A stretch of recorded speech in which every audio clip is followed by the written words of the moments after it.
The West was worried about where our two 160 white swans were, and they had their answer. Now the volley of 8 daggers is already a reality. But let's get right back to it after we list the most interesting events that happened in our country during the week. So, Obninsk-based NPP Russian Technology has started serial production of the cockpit of the MC-21 airplane. Glazing is made of domestic materials. Bird-resistant glazing includes 2 front, 2 side, and 2 rear glass units that allow for all-day survival, which consist of polymer film bonded simplified silicate glasses. The windows are electrically heated to prevent icing and fogging. Solars has started serial production of 6-speed gearbox at Zavalsky motor plant. Like commercial vehicles and pickup truck Solars, UZ brand vehicles will get new MKPs. The company also plans to install localized gearboxes on other domestic cars. Trekkel showed an Artica 8-wheel drive pickup truck. The 8-wheeled all-terrain Artica pickup is designed to carry 2 people and 4 tons of cargo. If a trailer is used, the total payload of the road train reaches 5.5 tons. The machine is built on a frame. The cab and cargo platform are made of aluminum alloys. The all-terrain vehicle is equipped with a UMZ 534 diesel engine. Bryansk refrigeration plant has launched production of highly efficient semi-hermetic reciprocating piston compressors Breezer in Russia. The model range includes medium and low-temperature compressors with specific capacities from 18 to 151 cubic meters per hour. The compressors have been adapted to the Russian market. The prototypes have passed the necessary tests in international laboratories, have high performance and minimal power consumption. MAI has developed a program that accelerates design. It allows designing new technological devices using methods of mathematical computer modeling.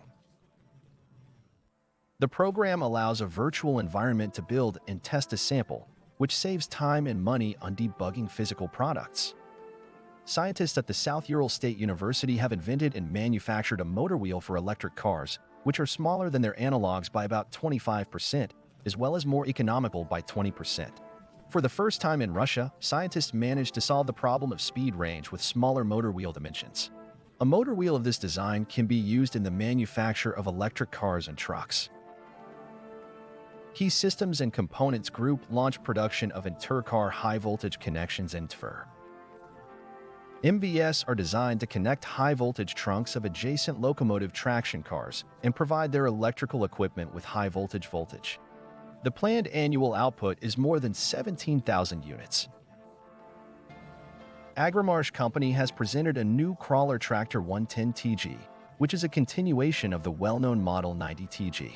The main difference between the 110TG and the 90 will be the more powerful powertrain.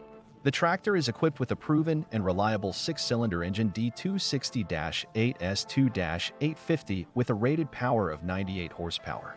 Thanks to the new motor, the machine will prove itself in more demanding applications, for example with 5-corner plows and high-performance mulchers. A plan of automatic and mechanical transmissions, axles and gearboxes for tractors, combines, and road-building machinery began operations in Rostov-on-Don. The Rostelmash transmission plant occupies an industrial site of 70,000 square meters. The production capacity of the first stage allows to manufacture components in sufficient quantity to produce about 3,700 tractors of all series. The first pile of Sibir's new full-cycle Neo Center was driven in Kazan, which will become a leading scientific institute of the Russian oil and gas chemical industry. Its technological design provides for the construction of 2 buildings united by a common infrastructure with an area of more than 18,000 square meters. One of the main focuses of the new center will be the development of new materials, including superstructural plastics. Now let's move on to our white swans. Western experts were worried about where our two 160 airplanes were, and they got an answer. A volley of 8 daggers was now possible. Frankly speaking, never once in aviation periodicals have I met criticism of the design of our remarkable Tu-160 missile carrier. Here even the not very favorable experts have a unanimous opinion. It is one of the most graceful and form-correct flying machines. One view of which vividly emphasizes the flight of technical thought put into this marvel of technology. The airplane is so addictive that it can't be sustained in time. I am glad that when on February 2nd, 2000, in Preluki, the last aircraft of those that went to one of our neighboring countries was disposed of. Many aviation enthusiasts almost physically felt how the bucket of a primitive earth-moving machine interrupted the history of one of the highest achievements of the human mind. Though many danced and rejoiced, believing that there was eternal peace and generally the end of history. But the coveted era of peace and mercy did not come again. But strategic missile bombers are becoming more and more in demand every year. Rescued then Tu-160 not only received new capabilities, but also found a second birth. And brand new, assembled from scratch, brethren. And it was akin to a miracle. To restart after such a long and hopeless interruption of production of the machine, for which the entire Soviet Union once worked in one way or another, is worth a lot. And not just restart, but return it to the top of world aviation without any problems. The sequel follows. By the way, some smart people criticize the Tu-160 for lack of stealth properties, not realizing that with such a weapon it doesn't need them. The need for a low-profile bomber is certainly there, but not in this case and not for these missions. It should also be clearly understood that the Tu-160M with its new hypersonic Dagger capabilities is an aircraft with a strike force unattainable by any country on the planet. The Americans with their failed super-duper missile AGM-183A from the hypersonic race for some time dropped out of the hypersonic race and has not yet presented anything clear, which should replace the failed project. And the rest of its participants do not even think about such opportunities due to the lack of a worthy carrier. The sequel follows.